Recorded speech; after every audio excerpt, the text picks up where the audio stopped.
कहते हैं जहाँ जिद है वहाँ सफलता है। आज इस सीरीज में हम बात कर रहे हैं उस महिला की जिनके 2 बच्चे और एक बच्ची थी, लेकिन दोनों बच्चे जवानी में ही जिंदगी छोड़कर चले गए थे। जिनके पति की भी मौत हो गई थी, जो अंदर से टूट चुकी थी, लेकिन आत्मविश्वास नहीं खोया। जिन्होंने मेडिटेशन का सहारा लिया और लाइफ में इतना कमाल का बाउंस बैक किया कि वो भारत के सर्वोच्च पद पर आसीन हो चुकी हैं। हम बात कर रहे हैं भारत की पहली आदिवासी महिला राष्ट्रपति श्रीमती द्रौपदी मुर्मू जी के बारे में। इनका जन्म 20 जून 1958 में उड़ीसा के एक पिछड़े जिले मयूरगंज के एक गरीब आदिवासी परिवार में हुआ था। उनके पैदा होते ही समस्याएं उनके स्वागत के लिए तैयार खड़ी थीं। परिवार गरीबी में जी रहा था, बहुत कम संसाधनों के बीच जिंदगी बिता रहा था। उनके पिता जो थे वो किसान थे। उन्होंने गरीबी के अभाव में अपने बचपन को तो बिताया, लेकिन अपनी स्थिति के आगे कभी मेहनत को आड़े नहीं आने दिया। उन्होंने शुरुआती शिक्षा अपनी जनपद से प्राप्त की। उसके बाद भुवनेश्वर के रमादेवी महाविद्यालय से ग्रेजुएशन की पढ़ाई पूरी करने के बाद अपनी बेटी को अच्छी शिक्षा देने के लिए ये टीचर बन गई और एक शिक्षिका के तौर पर अपने करियर की शुरुआत की। सब कुछ ठीक सा चल रहा था कि 27 अक्टूबर 2009 की सुबह करीब 7 बजे उड़ीसा की राजधानी भुवनेश्वर के घर में एक 25 साल के लड़के की लाश मिली।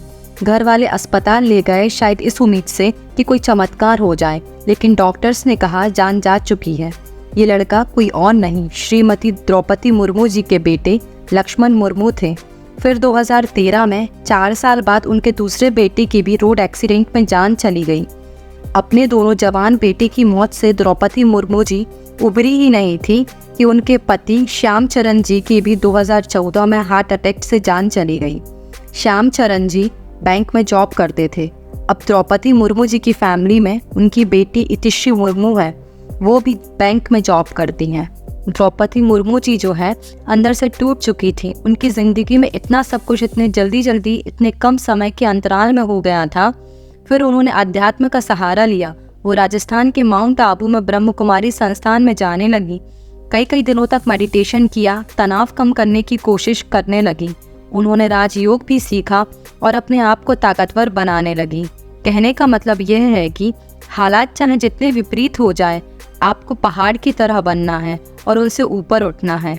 द्रौपदी मुर्मू जी की लाइफ से हमें सीखने को मिलता है कि लाइफ में आप ईमानदार रहें, अपने पैशन को फॉलो करते रहें, सही रास्ते पर चलते रहें। एक ना एक दिन आप अचीव ज़रूर करेंगे। कहा जाता है कि महिलाओं के लिए पॉलिटिकल रास्ता बड़ा मुश्किल भरा होता है, पत्थरों से भरा होता है, और द्रौपदी मुर्मू जी का यहाँ तक पहुँचना कोई आम बात नहीं थी। दुनिया आज उनके बारे में बात कर रही है क्योंकि उन्होंने तमाम संघर्षों का सामना किया है। उन्होंने अपने पॉलिटिकल करियर की शुरुआत बीजेपी के साथ की थी। उड़ीसा में रायरंगपुर से उन्होंने पार्षद का पद संभाला था। उसके बाद पार्टी ने उनके पैशन को देखते हुए उन्हें अनुसूचित जनजाति मोर्चा का वाइस प्रेसिडेंट बना दिया। 2002 से 4 में वो उड़ीसा की मिनिस्टर चुनी गई। उसके बाद जो हुआ वो आपको पता ही है।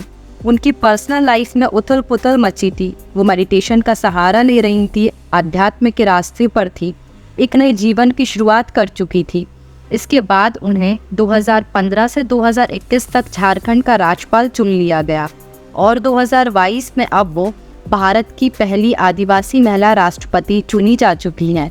उनका सफ़र हमें बताता है कि जीवन में आप सही रास्ते को चुनिए और उस रास्ते पर चलिए। एक ना एक दिन आपको मंजिल डेफिनेटली मिलेगी। एक और बात जो द्रौपदी मुर्मू जी के जीवन से सीखने को मिलती है कि मेमोरीज से भी आप मोटिवेट हो सकते हैं। और जैसा मैंने बताया, उन्होंने अपने दोनों जवान बेटों को खो दिया था, अपने पति को भी खो दिया था। जिंदगी में बहुत बुरे लम्हे भी आए थे, लेकिन उन्होंने अपने बच्चों और पति के साथ जो खूबसूरत जीवन बिताया था उसको संजोने की सोची। द्रौपदी मुर्मू जी जिनका ससुराल भारपुर गांव में है, वहाँ उन्होंने अपने घर को ही स्कूल में बदल दिया और उस स्कूल का नाम रखा श्याम लक्ष्मण शिपुन उच्चतर प्राथमिक विद्यालय। उन्होंने अगस्त 2016 में ही अपने घर को स्कूल में बदल दिया था और हर साल अपने बेटों और पति की पुण्यतिथि पर यहाँ ज़रूर जाती हैं। अपनी उन यादों से मोटिवेट होती हैं और लोगों को इंस्पायर करती हैं। और अंतिम बात जो द्रौपदी मुर्मू जी की लाइफ से सीखने को मिलती है कि हालातों के सामने कभी कमज़ोर ना बने, बल्कि उन हालातों को कारण बनाएं, ताकत बनाएं, ताकि आप ज़िंदगी में अच्छा रास्ता बना पाएं और अच्छे रास्ते पर चल पाएं।